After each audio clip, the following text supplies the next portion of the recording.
Salut à tous, amis Blaugrana, j'espère que tout le monde va bien. J'ai un peu une extinction de voix, j'ai fait mon anniversaire ce week-end et difficile de parler. Mais bon, je vais essayer de vous faire une petite vidéo pour débriefer le match. Belle victoire 6 buts à 0 de notre Barça hier.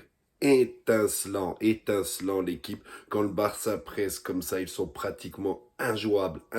La trêve a fait du bien, ça fait plaisir de revoir un match comme ça, un match maîtrisé de bout en bout. Les 3 premiers matchs de la saison, on en avait parlé. On avait dit que c'était pas maîtrisé plus que ça, à part la deuxième mi-temps à Levante. Et à Majorque, on s'en rappelle le match à 11 contre 9. Voilà. Je n'ai pas à vous expliquer tous ces matchs-là. Et puis à Vallecano, voilà, on n'a pas été extraordinaire. Les joueurs, Johan Garcia, il a rien eu à faire hier, à part un moment récupérer un ballon, une frappe sur lui, c'est tout. Il a été spectateur, ça lui a fait du bien, ça lui a changé du match face au Rayo il y a 2 semaines. Ensuite, j'ai bien aimé les matchs de Koundé et Gérard Martin.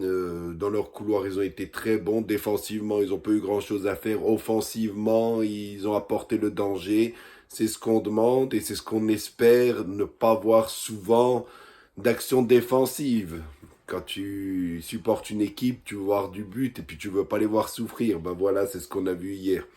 Ensuite, Eric Garcia, bah, il a essayé un petit pont en début de match sur un joueur, ça aurait pu avoir des conséquences, il n'y en a pas eu, on n'a pas pris de but, mais sinon il a été bon derrière, on n'a pas trop vu, même Koubarsi, c'est solide derrière, match tranquille de la défense du Barça hier et Koubarsi a envoyé une passe laser devant pour Ferran Torres avant que Ferran serve Fermin Lopez. Très belle action, voilà. Allez revoir le but. Belle passe de Koubarsi depuis l'arrière. J'ai bien aimé la défense, mais j'aimerais voir Koubarsi Christensen pour voir si c'est plus solide que Koubarsi Garcia. À voir si Flick les teste les deux ensemble.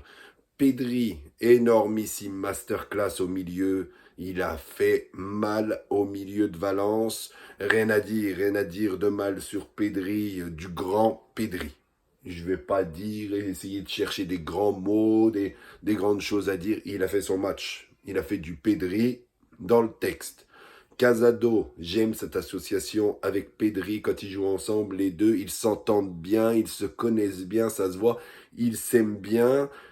Et c'est solide, je sais pas, je trouve Casado il apporte plus de solidité. Je dis pas que De Jong est mauvais, hein. De Jong il apporte plus de technique, mais Casado est plus solide. Je trouve qu'on est plus solide, on prend moins de buts avec Casado qu'avec De Jong. C'est mon avis. Ensuite, Ronny Bargi, une frappe en début de match. Et ensuite, c'est un peu éteint. C'était son premier match avec le Barça en officiel. On va attendre un peu. On va attendre qu'il enchaîne. On espère qu'il enchaînera des matchs parce que Yamal va revenir. Il n'était pas là pour le match. Yamal, il avait été laissé au repos parce qu'il avait un mal de dos avec la sélection. Et puis déjà face au Rayo Vallecano il y a 2 semaines. Donc il était au repos. Ronny Bardi, on espère le revoir et puis qu'il enchaîne. Ça jouait plus de l'autre côté, côté Rashford, que de son côté. Donc on l'a pas trop vu.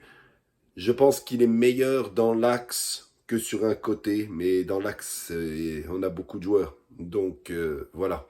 On espère qu'il va s'adapter au côté. À Copenhague, il a déjà joué sur le côté, il y arrivait. Et il a eu aussi cette blessure au genou l'année dernière. Les ligaments croisés, il va falloir du temps, il va falloir qu'il se remette petit à petit. Voilà, j'espère qu'il va performer par la suite.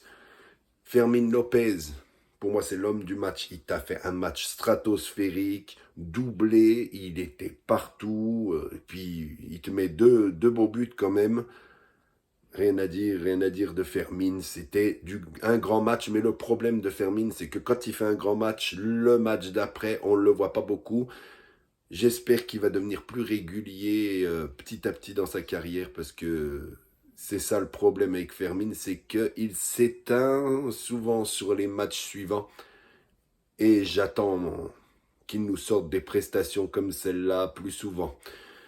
Ensuite, Marcus Rashford, il a apporté du danger, il a eu des occasions de marquer. Pour le moment, il ne l'a pas fait, mais je pense que quand il va marquer, ça va le libérer dans le jeu.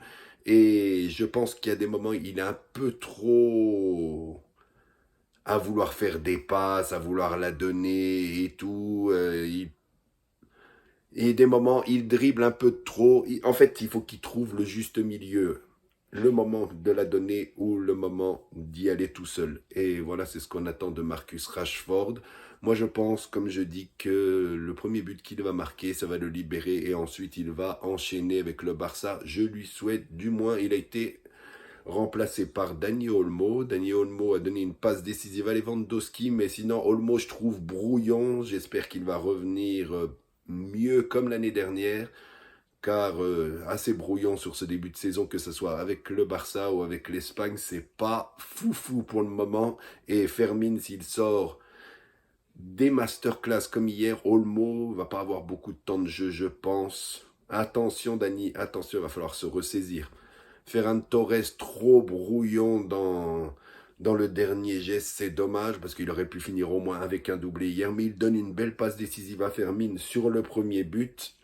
Et ça, on n'oublie pas. Lewandowski l'a remplacé à la 68e. Il a mis un doublé du grand Lewandowski en 22 minutes. Il a mis un doublé de numéro 9 de renard de surface.